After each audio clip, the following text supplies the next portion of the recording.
예수님이 사도행전 1장 8절에 말씀하신 것처럼 성령의 권능이 임하고 또 예루살렘과 온 유다와 또 사마리아와 땅끝까지 이제 복음이 전파되기 시작을 합니다.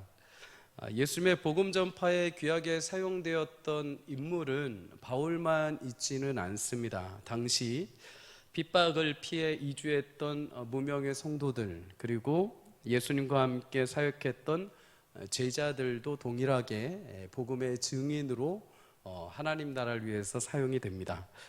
그들은 가는 곳마다 부활의 증인으로 하나님의 거룩한 역사와 흔적을 남기게 되죠. 성도님들, 예수님의 복음은, 그 능력은 시간과 세월이 지나고 넘쳐도 우리 안에서 반드시 이루어지고 완성되는 줄 믿습니다. 예수님은 승천하실 때 그 약속을 말씀하시고 승천하셨지만 그 일이 반드시 그 제자들에게 성취되었던 것처럼 여러분과 저에게도 말씀하신 그대로 성경의 66권의 모든 말씀은 이미 성취되었고 앞으로 우리 삶 가운데 이루어지게 될 줄 믿습니다. 그 놀라운 역사는 예수님의 흔적을 지닌 자들, 예수님을 가슴에 품고 평생 동안 하나님 나라를 소망하며 걸어가는 성도들의 삶을 통하여 놀랍게 이루어지게 될 것입니다. 오늘 본문에도 바울과 더불어서 그 복음의 흔적을 지녔던 예수님의 제자, 바로 베드로의 베드로의 역사가 나타나게 됩니다. 베드로는 가장 먼저 예수님의 부르심을 받았던 제자죠. 그가 그물질을 하고 있을 때 예수님이 그에게 찾아가셔서 말씀을 하십니다. 네가 이제는 사람 낚는 어부가 되게 하리라.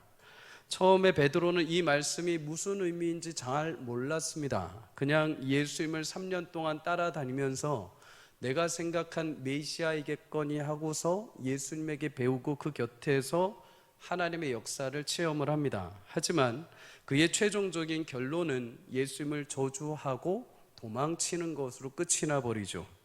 하지만 예수님은 말씀하신 그대로 부활의 몸으로 디베라 바닷가에서 베드로를 다시 찾아가 만나주십니다. 그리고 시리에 빠져 패망함에 빠져 낙심에 무너져 있던 베드로에게 다시 예수님은 그의 사랑으로 초청하시고 마침내 예수님이 말씀하시고 약속하신 그대로 베드로를 하나님의 거룩한 복음의 증인으로 세우시고 삼아 주신 줄 믿습니다. 베드로를 최종적으로 그러면 변화시킨 것은 그를 쓰시고자 하신 예수님의 약속과 그 일을 이루시기 위해 허락하신 성령의 충만함입니다. 성도에게 삶의 확신과 담대함은 나에게서 나오는 것이 아니라 나를 택하시고 그 계획하신 대로 이루어 가신 예수님에게 있는 줄 믿습니다. 여러분, 연약한 나를 구원하시고 세우셨다는 확신이야말로 우리에게 살아갈 힘을 주십니다. 나를 하나님께서 지명하시고 부르시고 세우셨다는 이 확신이 오늘을 현실을 살아가는 능력이 됩니다.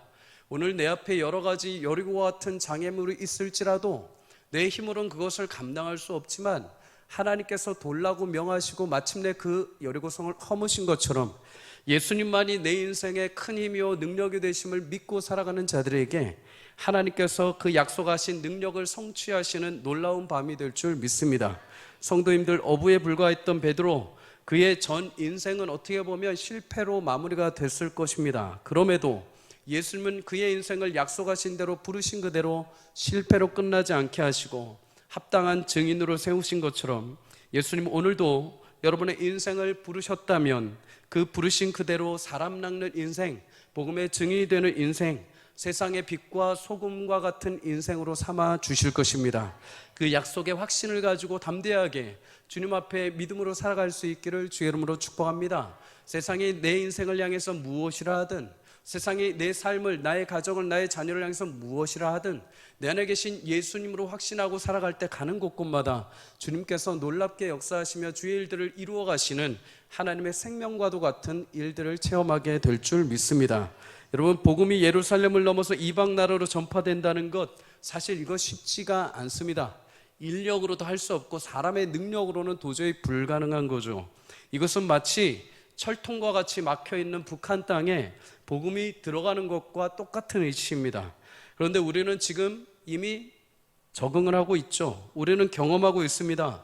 불가능할 것 같았던 그 북한 땅에 이미 복음이 들어가서 지하교회 수만 명의 북한 동포 성도들이 자신의 목숨을 내걸고 예배하고 있다는 사실을 우리는 다 이미 접해서 알고 있습니다. 여러분, 예수님의 복음의 능력은 그 어떤 이념과 사상, 무기와 권력도 제한할 수 없습니다.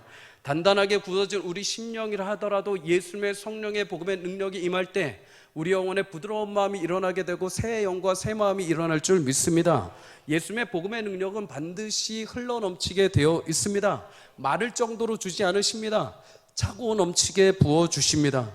그 복음의 능력이 어두움 가운데 비치게 될 때 생명의 빛으로 바뀌게 됩니다. 영혼들이 살아 움직이게 됩니다. 우상 숭배로 황폐했던 땅이 생명의 땅으로 변화되게 될 줄 믿습니다. 그래서 하박국 선지자가 고백을 합니다. 물이 바다를 덮은 같이 여호와의 영광을 인정하는 것이 세상에 가득하리라. 성도님들, 복음의 그 능력이 여러분을 통해 흘러넘치기를 주의 이름으로 축복합니다. 온 세상과 민족뿐만 아니라 하나님이 약속하시고 예비하신 땅, 나의 가정과 나의 직장과 나의 학교에도 생명의 놀라운 복음의 능력이 흘러넘치게 하실 것입니다. 교회에 와서만 예수님을 찾는 것이 아니라 내 삶과 나의 직장 현장에도 여러분을 통해서 하나님께서 생명의 은혜를 부어주실 것입니다. 여러분을 통해서 그 생명의 거룩한 땅이 이루어지게 하실 것입니다. 그 담대함을 가지고 주님의 복음의 능력을 가지고 어디를 가든 주님의 변화와 놀라운 삶을 살아내시기를 주 이름으로 축복합니다. 여러분, 유대인들의 손에 묶여있던 복음을 이제 예수님은 활짝 열어서 이제 흘러넘치게 하십니다. 모든 민족에게 전파되게 하시죠. 그 일을 위해서 베드로 역시 증인으로 사명을 감당하게 됩니다. 베드로 여러 지역을 두루 다니다가 복음을 증거하면서 오늘 32절에 보니까 루다라는 곳으로 방문을 하죠. 루다, 예루살렘에서 서쪽 지역에 있는 곳입니다. 이 루다라는 지역을 찾는 베드로는 그곳에서 성도들을 마주하게 됩니다. 한마디로 이미 신앙을 이루고 신앙을 가지고 있던 성도들을 방문해서 신방을 하고 있는 것이죠.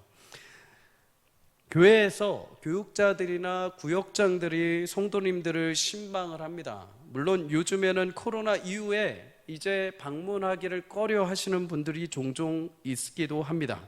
그런데 신방은 엄밀히 말하면 예수님의 이름으로 그 가정을 방문하고 문안을 하는 것입니다. 영적으로 혹은 육체적으로 갈근, 기근 가운데 있진 않은지, 어려움 가운데 있는지 않은지, 신앙적으로 힘들어하는 부분은 있지 않은지를 영적으로 함께 이야기하고 위로하고 말씀으로 격려하고 기도하는 것이죠. 그러니까 여러분, 신방이 잡혔을 때 너무 청소하려고 애쓰지 마십시오. 너무 집을 삐까뻔쩍하게 청소하려고 힘들게 여러분 에너지를 다 쓰지 마십시오. 누구가 됐든, 교육자가 됐든, 나의 구역장이 됐든 누가 오더라도 하나님, 그 시간을 통해서 내게 필요한 말씀이 공급되게 하여 주시옵소서. 그 말씀이 우리 가정에 다시 회복과 치유와 은혜가 넘치게 하여 주시옵소서. 소망을 가지고 기다리실 때 하나님께서 그 가정에 필요한 말씀과 은혜를 베풀어 주실 줄 믿습니다.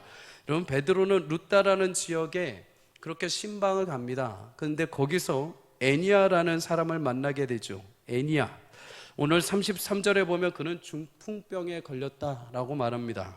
심지어 중풍병에 걸려서 침상에 누우기를 8년이라는 시간을 보내게 됩니다. 자유가 상실되고 스스로 걸을 수 없을 정도의 현실과 마주하면 사람 의지가 꺾이기 마련입니다. 내가 살아가야 될 의미조차 포기하게 만들죠. 그런 현실 가운데 애니야가 누워 있었습니다. 8년이라는 시간, 그가 신앙이 깊었는지 신앙이 없었는지 성경은 말하지 않습니다. 다만 성도들을 찾아갔을 때 그가 애니야를 만났다는 것은 적어도 그가 깊지는 않을지라도 성도 중에 한 명이었다는 것을 우리는 유추해 볼 수가 있죠. 그렇게 신앙생활을 함에도 불구하고 그의 질병은 회복될 기미를 보이지 않았습니다. 그러던 찰나에 베드로가 애니야를 만나게 된 거죠. 애니야를 마주한 베드로가 이렇게 그에게 말을 합니다. 우리 34절 다 함께 읽겠습니다. 시작. 베드로가 이르되 애니야야, 예수 그리스도께서 너를 낫게 하시니 일어나 내 자리를 정돈하라 한데 곧 일어나니. 아멘. 베드로가 이 고백을 통해 놀랍게도 애니야가 그 자리에서 일어나게 됩니다. 하나님은 우리가 이 복음의 말씀 오늘 이 한 구절을 통해서 한 가지를 깨닫게 하십니다. 하나님은 증인들의 발걸음이 닿는 곳마다 반드시 의미가 있게 만들어 주십니다. 성도들이 밟는 땅마다 의미가 없는 곳이 전혀 없습니다. 여러분들이 어떤 직장에 있건 어떤 일을 하건 어떤 땅을 밟건 누구를 만났든지 간에 그것은 반드시 하나님의 의미 있는 사건이요 의미 있는 현장이 되는 것을 꼭 기억하시기를 주 이름으로 축복합니다. 베드로는 이곳저곳을 돌면서 복음을 증거하고 성도가 있는 곳을 신방했습니다. 룻다라는 곳도 사실 베드로가 계획하고 내가 이 사람들을 만나야겠다고 갔다기보다는 사도행전 8장에 이미 빌립이 성령의 인도하심을 따라 남쪽을 향해 갔을 때 하나님께서 에디오피아 네시를 우연히 만나게 하시고 그에게 복음을 듣게 하신 것처럼 베드로도 하나님의 선한 인도하심 가운데 오늘 룻다에 가게 됩니다. 그리고 그곳에서 8년간 중풍병을 앓고 있던 애니야를 만나게 된 거죠. 베드로는 그 현장에서 이 모든 일과 만나게 된 일을 자신의 의지나 자신의 결정이 아닌 예수님의 인도하심인 것을 고백을 하게 됩니다. 어떻게 해요? 베드로는 애니야에게 선포하죠. 예수님께서 너를 낫게 하신다. 여러분, 베드로는 자신의 의지나 동정심으로 너무 불쌍하다, 내게 능력이 있으니까 애니야에게 한번 이것을 펼쳐줘야겠다라고 한 것이 아닙니다. 애니야를 향한 예수님의 치유의 마음을 전달받고 그대로 애니야에게 베드로는 선포한 것이죠. 자기 마음대로 선포한 것이 아니라 애니야야, 예수님께서 너를 지금 일으켜 주기를 원하신다. 여러분, 예수님도 이 땅에 계실 때 마찬가지였습니다. 예수님은 이 땅에서 자신 마음대로 사역하신 것이 아닙니다. 오직 하늘 아버지의 뜻을 따라 발걸음을 옮기시고 많은 병자들과 죄인들을 만나시고 그들에게 하나님 나라가 임했음을 증거하셨죠. 막무가내로 자기 마음대로 방문해서 마음대로 치유하신 것이 아니라 의미 있는 곳을 땅에 의미 있는 곳을 향해서 가셔서 의미 있는 사람들을 만나시고 예수님의 적절한 하나님의 뜻을 따라서 치유하시며 하나님의 살아계심을 증거해 주셨습니다. 베드로도 역시 그 발걸음을 인도하신 분은 예수님이시죠. 그 놀라운 역사의 주체 역시 예수님이셨습니다. 누가복음 1장 79절은 그래서 이렇게 말합니다. 어두움과 죽음의 그늘에 앉은 자에게 비치고 우리 발을 평강의 길로 인도하시리로다 하니라. 사랑하는 성도님들, 예수님이 성도의 발걸음을 인도하시며 인생으로 하여금 평강의 길로 복음이 드러나는 삶으로 살아가게 하시는 줄 믿습니다. 내 인생의 핸들은 예수님이 잡고 계시다는 사실을 꼭 기억하십시오. 내가 가는 것 같고 내 마음대로 하는 것 같죠? 내가 해서 예수님이 따라오는 것 같죠? 아니요, 우리가 알게도 모르게 예수님이 우리 앞서서 우리 길을 인도해 가고 계시는 줄 믿습니다. 예수님이 인도하는 삶을 살아가는 삶이 복된 삶입니다. 예수님이 걷게 하시고 예수님이 조율하시는 삶을 사는 것이 참된 축복을 받는 삶인 줄 믿습니다. 내 인생의 핸들을 주님께 내어드리기를 주 이름으로 축복합니다. 그렇게 삶의 인생의 주권이 예수님께 있는 자들이 해야 할 일이 한 가지 있습니다. 그것이 무엇이냐? 겸손히 예수님 말씀 앞에 순복을 하는 것이죠. 베드로는 예수님이 애니야의 치유에 대해서 마음을 주십니다. 내가 애니야를 낫게 하고 싶다. 그럴 때 여러분, 베드로가 이렇게 말하지 않습니다. 예수님 안 됩니다. 예수님 8년이나 지났습니다. 예수님, 만약에 제가 선포했는데 안 되면 어떻게 하시려고 합니까? 창피하게. 안 됩니다, 무리입니다 하지 않습니다. 이렇게 자신의 삶과 현실로 예수님의 뜻을 제한하지 않죠. 그저 예수님 주신 마음 그대로 애니야에게 선포를 합니다. 왜요? 베드로는 애니야를 치유하는 것이 나 베드로 주체가 아니라 예수님이 하시는 것을 알기 때문입니다. 여러분, 베드로는 이미 사도행전 3장에서 이것을 체험을 했습니다. 그가 성전 문 앞에 38년 된 안진뱅이를 일으켜 세우는 놀라운 역사를 베풀어 주죠. 안진뱅이를 일으키고 나니까 수많은 사람들이 그때 베드로를 향해서 시선을 집중합니다. 와, 저 사람 뭔가 대단하고 저 사람만 있으면 뭔가 놀라운 능력이 일어날 것 같아라면 사람들이 베드로에게 집중을 합니다. 그런데 그때 베드로가 무엇이라고 말을 합니까? 이스라엘 사람들아, 우리 개인의 권능과 경건으로 이 사람을 걷게 한 것처럼 왜 우리를 주목하느냐? 사람들아, 왜 나를 자꾸 쳐다보느냐? 사람들아, 왜 우리가 한 것처럼 자꾸만 우리를 보고 있느냐? 예수의 그 이름이 이 사람을 성하게 하였다. 이 사람을 일으켜 세운 것은 내가 아니라 예수님이시다. 성도님들, 우리를 구원하신 예수님에게 그 능력이 있는 줄 믿습니다.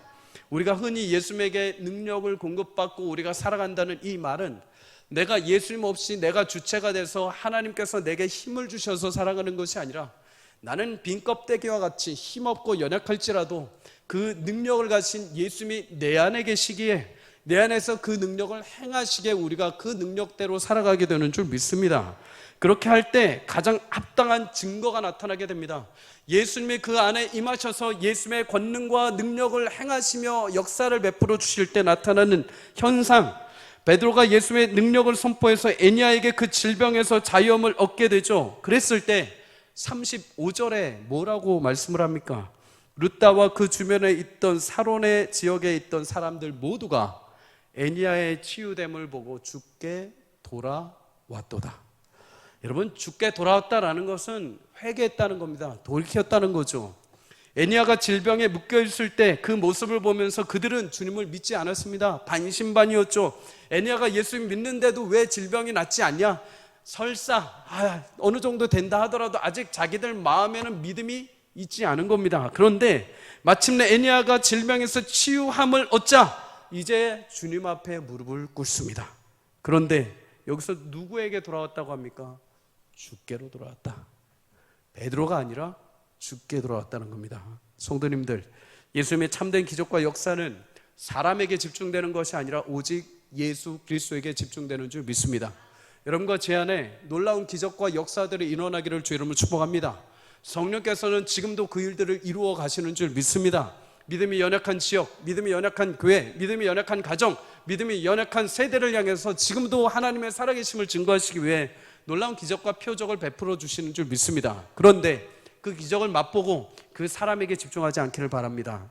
그 일 때문에 그 사람에게 무엇인가 있는 것처럼 착각하지 않기를 바랍니다. 오직 그 일을 행하신 예수님에게 우리가 돌아갈 수 있기를 주 이름으로 축복합니다. 내가 무엇인가 기도해서 하나님께서 이루셨습니까? 그럼 그 이루어진 일 때문에 기뻐하는 것이 아니라 나의 믿음의 연약함을 알게 하시기 위해서 내 믿음의 연약함을 아시고 내 삶 가운데 기적의 놀라운 역사를 베푸셔서 하나님 살아계심을 증거하신 그 하나님 앞에 시선을 맞추시기를 주 이름으로 축복합니다.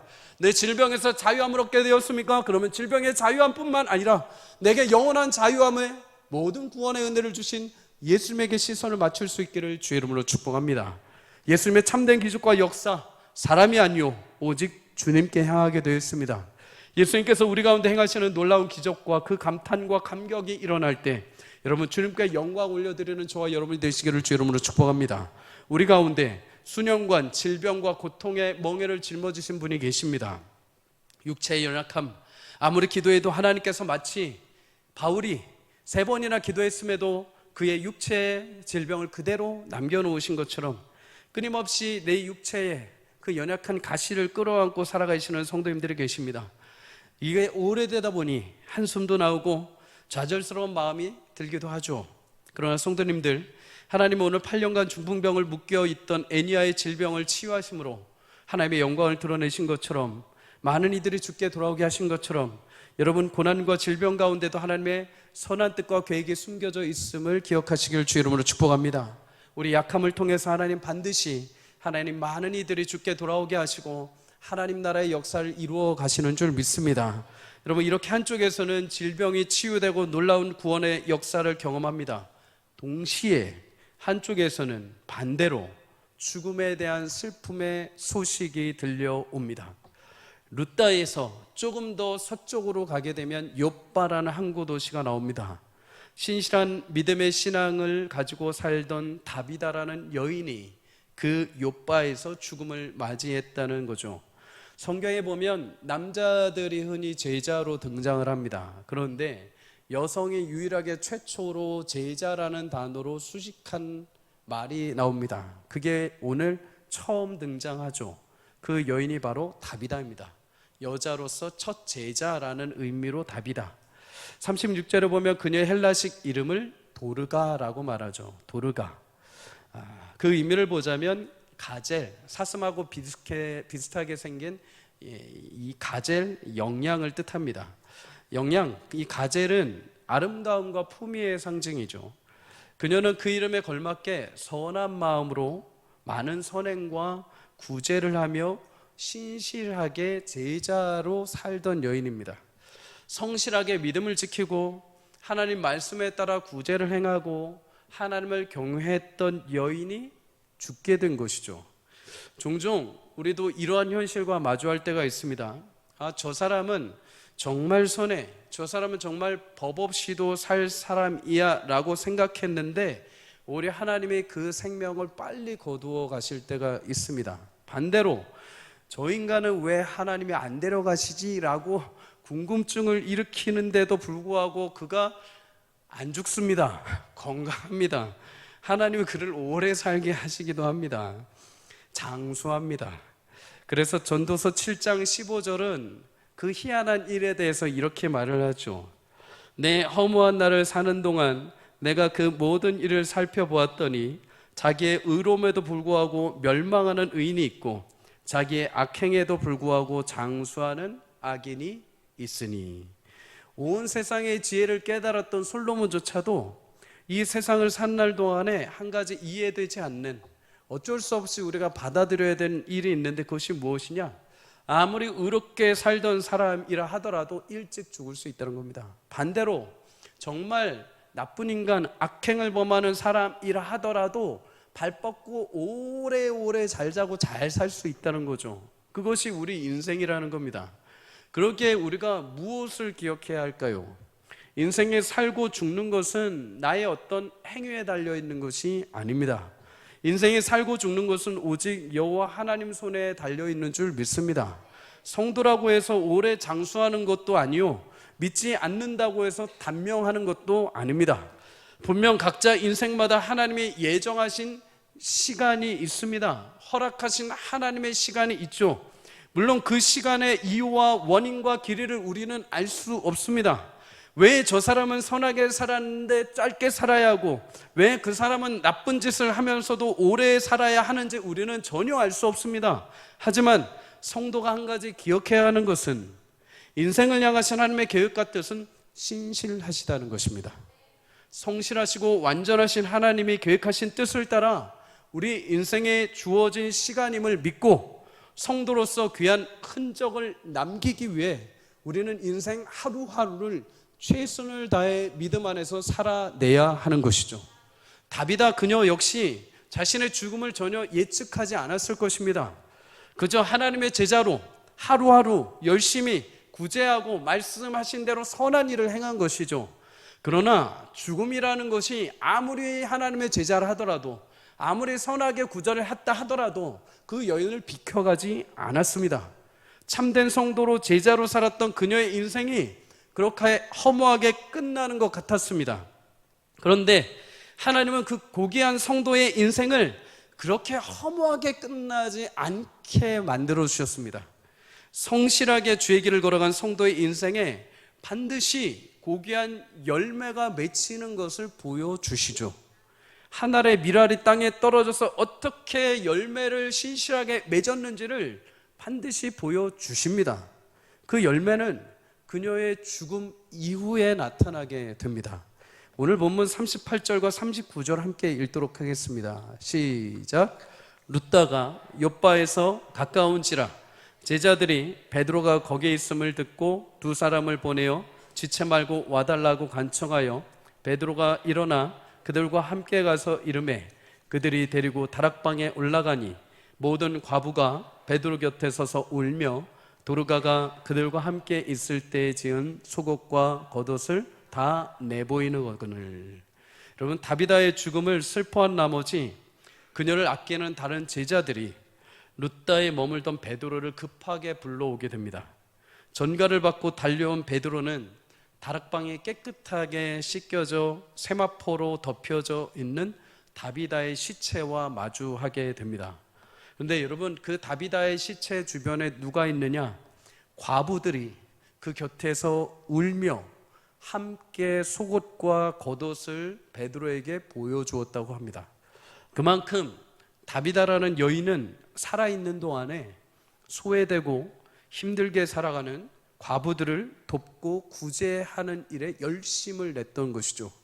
가난하여 어렵게 살아가는 여인들을 위해서 함께 속옷을 만들고 겉옷을 직접 함께 지어 입으며 그녀들을 소외되지 않게, 외롭지 않게 그녀들 항상 돌본 것입니다.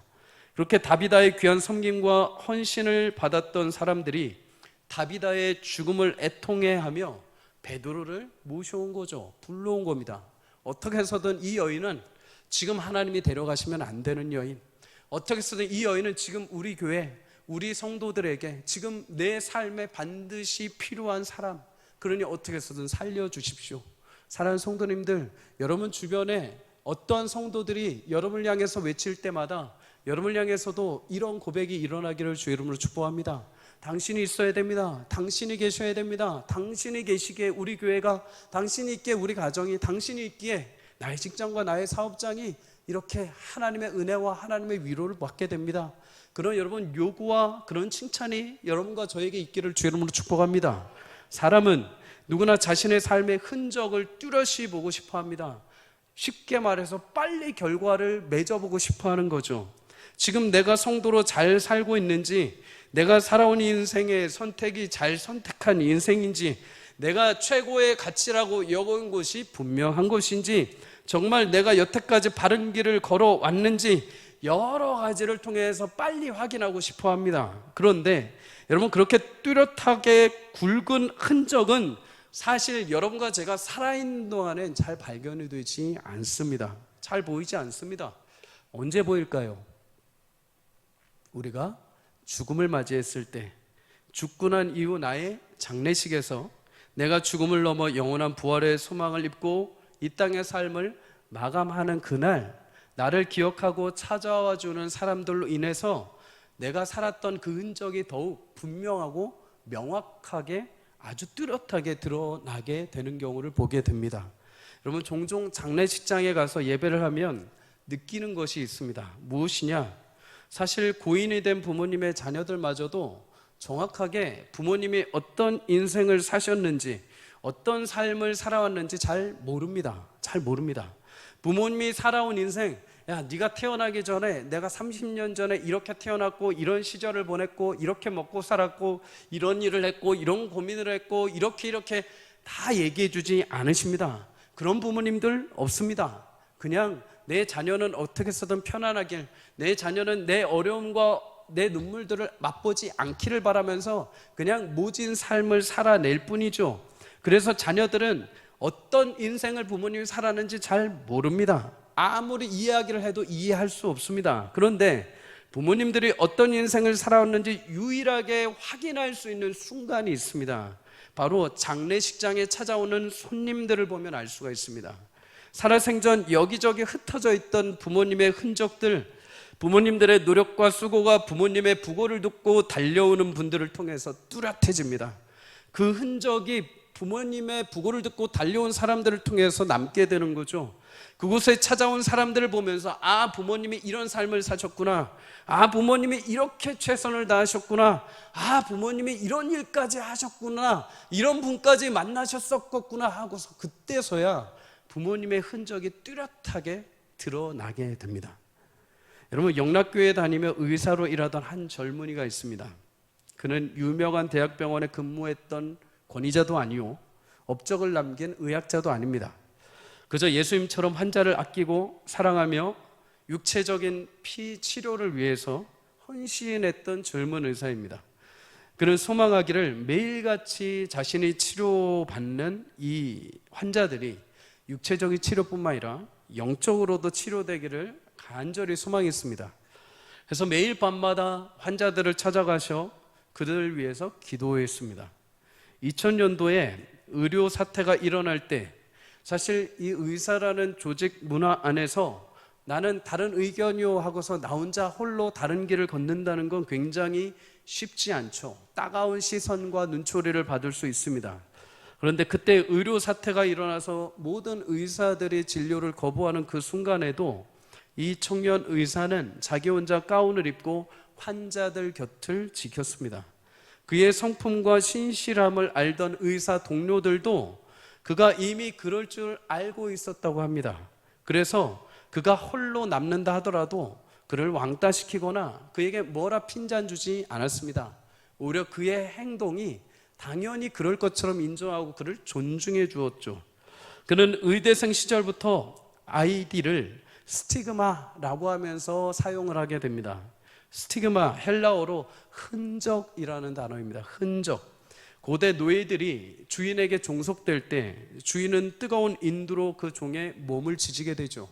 그리고 노예는 그 주인의 흔적을 몸에 짊어지게 됩니다. 사도 바울은 이에 빗대서 내가 내 몸에 예수의 흔적을 담았다라고 말합니다.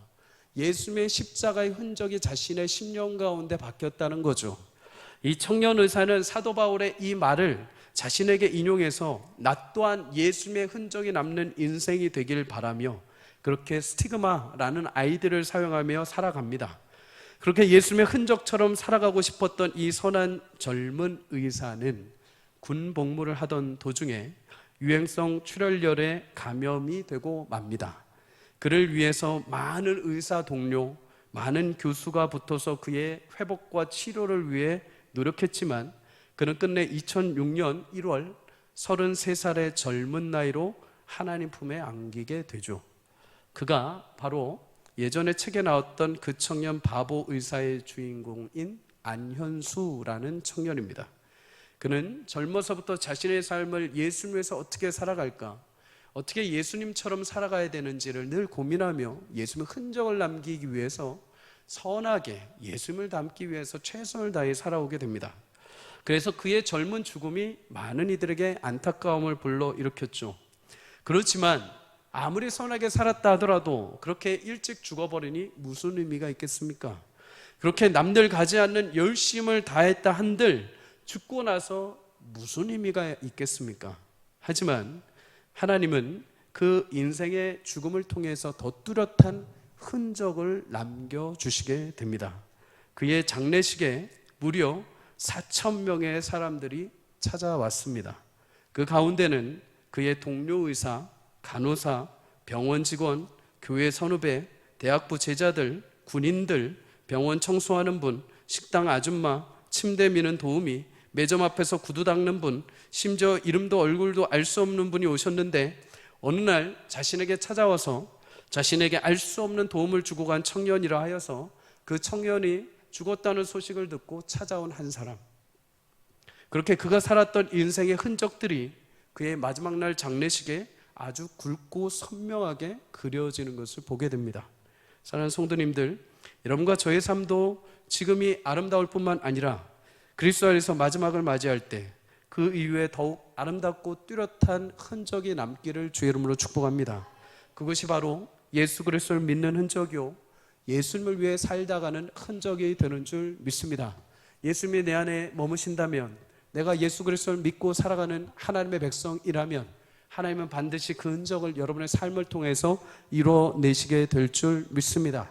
단 한 사람이라도 여러분 삶의 모든 시간을 헛되이 보내지 마시고 내 삶을, 나의 족적을 내가 지금 당장 어떤 열매를 내 눈에 보기 위해서 내는 것이 아니라 나의 죽음 이후에 내가 주님 앞에 서는 그날 내 삶을 통해서 누군가가 예수님의 흔적을 함께 누리고 또한 그 또한 당신의 여러분의 삶을 통해서 예수님의 삶이 무엇인지, 나도 그처럼 살아가겠다는 도전과 위로를 얻고 또 지속적으로 계속해서 예수님의 흔적들이 흘러져 넘치기를 주의 이름으로 간절히 축복합니다. 다비다는 그렇게 인생을 마감하게 됩니다. 하지만 아직 그녀에게는 하나님의 사명이 남아있던 것 같습니다. 어떤 분이 이 장면을 굉장히 재미있게 해설을 했습니다. 여러분, 이 땅에 사는 것이 행복하십니까? 하나님 나라 가시는 게 행복하십니까? 그렇죠? 애매하시죠? 반반이죠? 분명히 하나님 나라 가는 게 좋은 것 같은데 아직 누려야 될 건 좀 더 많고, 제 아들이 막내뚱이가 5살 때부터 계속 뭐라고 얘기를 하며 저와 아내의 마음을 쿵쾅쿵쾅하게 만들었냐면, 어느 날 갑자기 이 녀석이 오더니 자기는 일본으로 선교를 가겠답니다. 5살짜리가. 그래서 너 안 가도 돼. 네가 굳이 안 가도 된단다. 근데 왜 일본이야? 일본 갔다가 중국 갔다가 이렇게 한답니다. 왜 또 하필 또 중국이야? 거기 가면은 죽을 수 있잖아. 이렇게 말한 겁니다. 깜짝 놀랐습니다. 뭔 소리냐? 그랬더니 빨리 천국 가고 싶다는 겁니다. 여러분 오해하지 마십시오. 저 애들 안 때립니다. 깜빡하지 않습니다. 최근에 다시 물어봤습니다. 다시 그렇게 하고 싶니? 그랬더니 가고 싶답니다. 왜 그렇게 하고 싶어? 그랬더니 빨리 하나님 나라 가고 싶다는 겁니다. 하나님 나라가 있다는 거죠. 어린아이 심령에도 하나님 나라가 존재한다는 걸 확신한다는 것이죠. 여러분 다비다도 마찬가지였을 겁니다. 하나님 나라가 좋을까요? 이 땅에 사는 게 좋을까요? 하나님 나라가 좋죠. 하나님 나라의 영광, 그 놀라우신 하나님의 그 영광스러운 면류관을 맛보는 게 얼마나 행복하겠습니까? 근데 갑자기 예수님이 불러서 다비다야 미안한데 네가 아직 세상에서 해야 할 일이 좀 있다. 너를 편하게 쉬고 싶게 하는데 근데 아직 다시 돌아가서 다시 너를 통해서 이루어야 될 일이 있다. 그러니 다시 돌아가라. 여러분 같으면 가겠습니까? 여러분 이제 모든 눈물을 거두고 영원한 생명의 부활을 옷 입고 주님과 함께 영원한 참된 기쁨을 누렸는데 갑자기 저한테 다시 세상으로 가랍니다. 다시 가서 속옷 짜고 다시 겉옷 짜냅니다. 다시 과부들을 끌어안고 눈물 흘리며 기도하랍니다. 가겠습니까? 근데 하나님 다시 보내십니다. 다시 다비다가 돌아옵니다. 여러분 하나님의 사명을 받은 자들은 하나님께서 그를 죽기까지 사랑하시는 거 분명합니다. 그와 동시에 그를 위해서 그가 속한 공동체를 위해서 하나님은 끝까지 그를 온전하게 사용하시는 줄 믿습니다. 베드로가 그 장면을 통해서 예수님이 야이로의 딸을 침상 위에 놓이시고 회복하셨던 것처럼 그 여인을 그 앞에 놓이고 기도를 합니다. 그리고 말하죠. 달리다 굼. 예수님이 달리다 굼 할 때 어린 소녀야 일어나라 라고 얘기했던 것처럼 다비다 굼, 다비다야 일어나라. 마침내 다비다가 다시 생명이 돌아오고 다시 일어나서 놀랍게 주의 일들을 감당합니다. 그리고 오늘 본문 마지막 절이 말합니다. 온 요파 사람이 알고 많은 사람이 주를 믿더라. 다시 그의 사람을 통해서 많은 사람이 다비다를 주목한 것이 아니라 주님을 주목하고 주님을 믿게 된 것 줄 믿습니다. 성도님들, 오늘 베드로를 통해서 명하셨던 위대한 선포가 우리 인생 가운데도 울려 퍼지기를 주의 이름으로 축복합니다. 죽어있던 내 영혼, 우리 가정, 우리 현실을 통해서 하나님께서 다시 쿰 일어나라 명하실 때 우리가 일어나고 회복되는 역사가 있기를 주의 이름으로 축복합니다. 우리 인생이 사나 죽으나 주님 손에 달려 있습니다. 매일 하루하루 여러분의 삶은 세상에 그럭저럭 살아가는 삶이 아니요 하나님의 흔적을 지닌 삶입니다. 예수님의 흔적을 담은 삶입니다. 여러분 지금 당장 내 어떤 흔적이 보이지 않아, 내 굵직한 어떤 열매가 보이지 않는다 하여 낙심하지 마십시오. 여러분 우리의 흔적은 주님 앞에 서는 그날 나타나게 될 것입니다. 여러분을 통한 하나님의 역사와 열매는 주님 앞에 서는 그날 우리를 통해서 남겨졌던 흔적이 명확하게 드러날 것입니다. 여러분을 통해서, 여러분 한 인생을 통해서 누군가는 여러분의 삶을 존경하고 누군가는 여러분의 삶을 통해서 하나님의 살아계심을 보게 될 것이고 누군가는 하나님의 역사하심을 여러분의 삶을 통해 여러분의 죽음을 통해 경험하게 될 줄 믿습니다. 그런 삶을 함께 살아가시기를 주의 이름으로 축복합니다. 여러분 마음에 담겨있는 예수님의 흔적, 그 흔적을 잊지 마시고 오늘도 주님의 흔적을 따라 담대하게 걸어 하루하루 사는 날 동안에 많은 이들에게 영광스러운 예수님의 흔적을 남기는 저와 여러분의 삶이 되시기를 주의 이름으로 간절히 축복합니다.